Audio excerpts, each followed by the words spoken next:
He's making them count. He's averaging over 18 minutes a game, so it's not like he's in a lesser role. He has 29 shots on goal, which is 2.6 per game, which is actually higher than his career high at 2.3. So I thought he should shoot a little more, but here's when I dove into those numbers. 29 shots on goal, just 14 of them at 5-on-5 in 11 games. And he has one game of 8 shots on goal and one game of 6 shots on goal. So 14 of his 29 shots, half of his shots came in 2 games. So in those, you take away those 2 games, those other 9 games, he's averaging 1.6 shots a game. A guy with his kind of talent needs to probably be shooting more, at least at 5-on-5. Well, maybe he's not just a shooter. I'm so tired of hearing that. They're all shooters, damn it. They're in the NHL. Shoot the puck. It's disappointing that he only has 2 points in 11 games. I'm not calling him a bad player. I'm just saying he's off to a bad start. And the biggest reason I know this is because I have him on my fantasy team, and I don't want to drop him because the second I drop him, he's going to go crazy. But I'm not holding on to him much longer. Well, you've been warned, Trevor. Get your act together, or into the free agent pile you go. Well, if you look at his shifts per game, his time on ice, it's all consistent. Yeah, he's not seemingly not being moved around the lineup or moved down. He's not being benched. It's just lack of production, which is surprising for a player of his talent, his skill level. I don't want to say he got paid and decided not to play as hard, but I mean, maybe the trend of being paid and then your production going down is not a good look for most professional athletes. Can be counterproductive. Yeah. Windy City Hockey says, does Zegras getting off to a slow start mean the holdout late into preseason affect his game? I mean, maybe, but he's a young guy. I think him being physically capable to jump into a season would be easier. I think he wasn't out of shape by any means, but maybe getting the timing. I mean, it's definitely a theory. Yeah.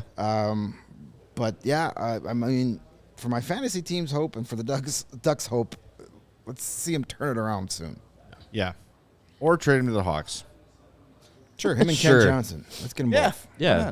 You know what I'm going to do in my NHL 24 franchise mode? I am going to maybe I'll screw with the trades, but I'm going to build an all under 23 Blackhawks team. That's fun. And just see how it goes. It'll be very affordable for a few years. For 2 seasons. Yeah.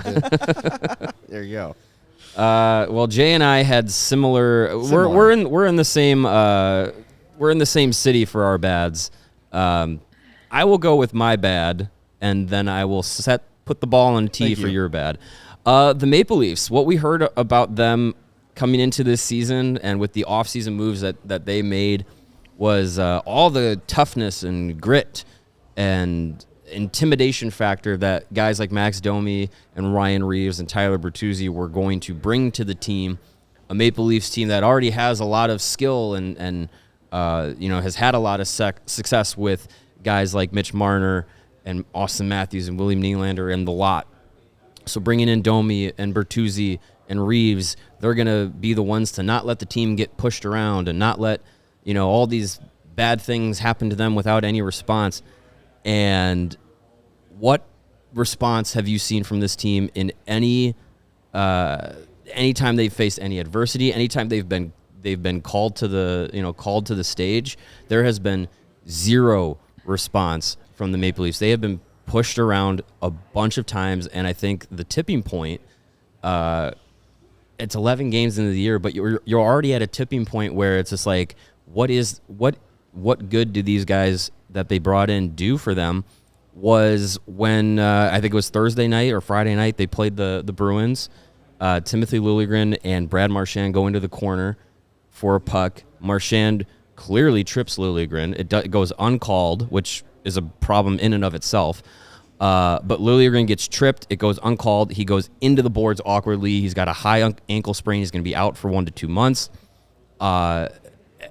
Towards the end of the first period, and it's Brad Marchand, who, of course it is, because he just seems to always be in these situations.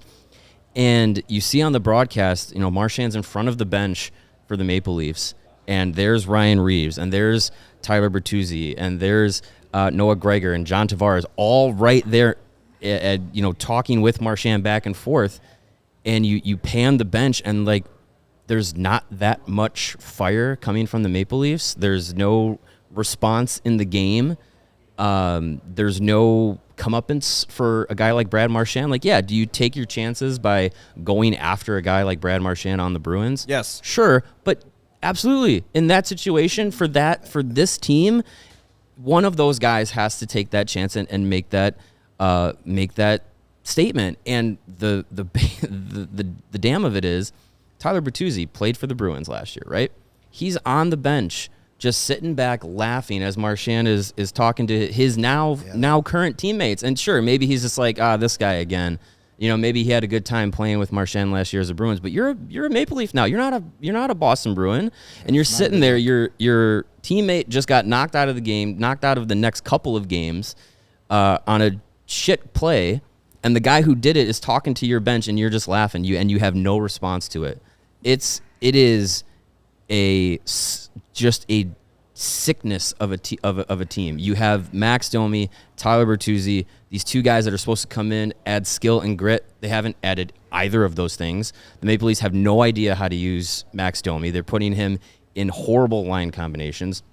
And then you have a player like Tyler Bertuzzi who comes in. He starts the year with Austin Matthews and Mitch freaking Marner, and he can't make it work, and he goes down the lineup. You've been benched in 11 games. And what is this team? What is this team if not a shell of a tough team? It's a team with an awful coach to begin with. You have a coach that I think is riding the tails of some generationally good players, but you have a team that, the good players, they're gonna do their thing. They're gonna score. They're gonna put up points. What does everyone else do? And if you're Max Domi, if you're Ryan Reaves, if you're Tyler Bertuzzi, if you're not, excuse my language, if you're not fucking shit up, what are you doing for that team?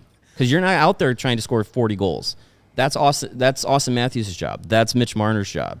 Your job is to be the guy that says, you're not going to mess with us. And if you're letting teams mess with you, you're not going to do anything. You might win some regular season games, but enjoy your first round exit again. And enjoy the media in Toronto getting down your throats and saying, why is it the same shit over and over again? Well, part of the problem is you see the last name Bertuzzi and Domi, and you automatically think of Todd Bertuzzi and Ty Domi, and you think of these badass, dirty, tough players. That's neither current Bertuzzi or Domi. Yeah, they have some rat-like qualities. Sure, they'll mix it up when they want to, but they're not that player. They never have been. But that's their role on that team. But those aren't the right guys for that role then. Like, they're not, like, we had Domi here for almost a full season. The only time he went into that kind of mode was when Patrick Kane would get hit from behind. Otherwise, he wasn't out there. Yeah, but the scrums and the face washing and the scared rattiness. Of those two guys. But you at least got to do a little bit of it. And Brad Marchand has owned that team for years. Oh, yeah. Because he keeps getting away with this stuff because they won't respond.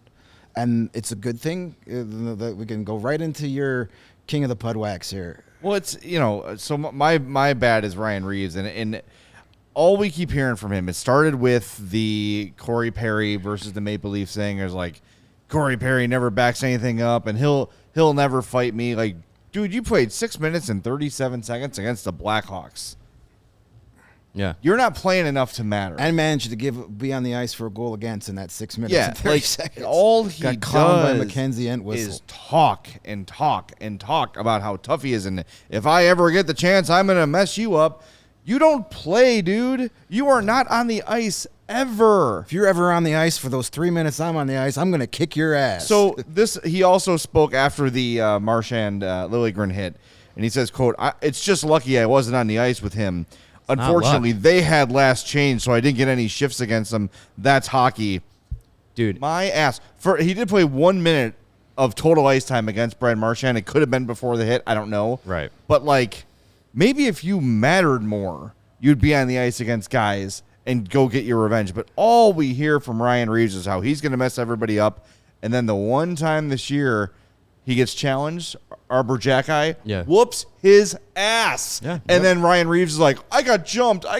No, you didn't. You got your ass kicked. No one's afraid of that team. No, It's crazy though. Like the laundry turns you into a ball sack. Yeah. It's not like all of a sudden these guys who have played tough and have been confident and good players in other cities put on that Leafs jersey and become ball sacks. And I changed it. Nick Offerman inspired me. The old P word we used to use. Yeah. Changing it to ball sacks because those are much weaker than P words. That is generally. true. Right. Yeah. Right. So ball sacks are weaker than Yeah. P words. So I'm changing it in my vernacular. You're right. And it's like, dude, I don't know. It's weird. Like, it's like the opposite of the Hulk. You put on the Leafs jersey and you turn and it's like, ooh, Yeah. any sort Soft. of It's a soft any culture. kind of It's any crazy. kind of like adversity, we're just gonna crumble to the ground. That team should be beating the hell out of everyone they play on paper. They should be doing what Vegas is doing. Yes, to teams, what the Boston Leafs is doing to should teams. be walking The in Canucks, and everyone. winning games 7-1 every night. Mm-hmm. There's no excuse. It's and now all- Jake McCabe is getting scratched. I think he might have been an injury, but Okay, fine. But That better be what it No, is, because they don't. They if don't. it's not- They're not fans of him up there. okay. yeah, You ever watch the Steve Dangle thing? He loves to point out how pylonish. come McCabe's back to been up Chicago, there. Jake. We love you. Yeah, we'll take you back. It's crazy. It's just like I've never seen, and I did. And look, I bought into it. I said, did? hey, look, Yeah. we love what Max Domi brought to the Hawks last year. Everybody wanted him back in Chicago. He was scoring. When he decided to finally start shooting, he was putting pucks in the net. He was standing up for his teammates. He was doing everything we thought he was going to do when he was signed here and more. Because when it was signed, I think it was a big meh from a lot of us. Like, Yeah. okay, whatever, I get it. Like, I this actually season forgot doesn't he matter. was a free agent until the Blackhawks signed. Yeah, and it was kind of like, okay, I see what they're doing. They have to have somebody on this team, so be it be Max Domi. And then we were all kind of bummed when he didn't come back. And you have to think that he's probably looking at this like, man, things are a lot better for me in Chicago. Maybe that's why he signed a one-year deal, to see how it worked out. I mean, obviously, childhood dream to go play for the team Right. that his dad played for when he was a kid. It makes a lot of sense, but they are just... They're so scared. Their team DNA is built into what we've seen the last 6-7 years, where it's just you coast by on this skill that you have in your top guys, who are all paid royally, but you've had no success to show for it. You've had one playoff series win that you would have thought they won the whole freaking thing last year.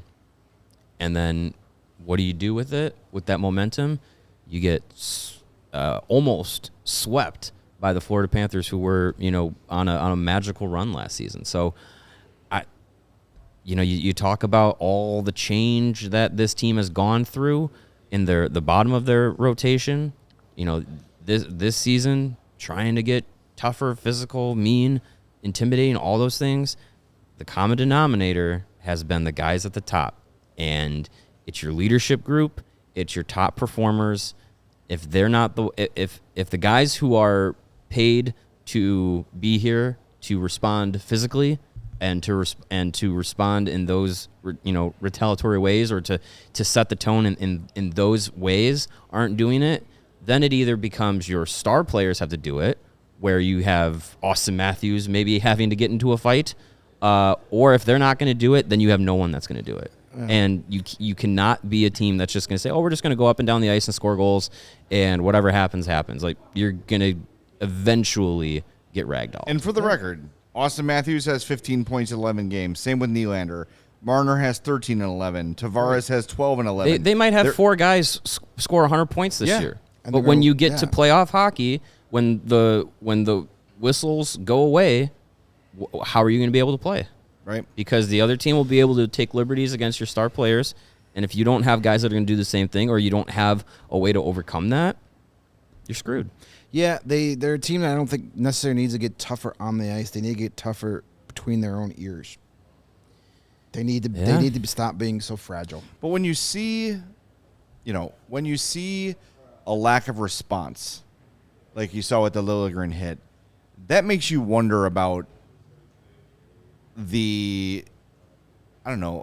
closeness is probably the wrong word, but like, you worry about the makeup of the team. Like, do these guys give a shit about each other?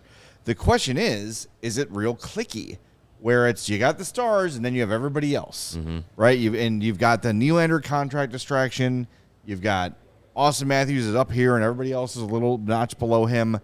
I don't know what the answer is, but they've got to figure it out. Like, there's way too much talent on this team for them to suck as bad as they don't suck, but for them to be as, ball-sacky as they are. Underachieving. Yeah. We all silly like the mayor.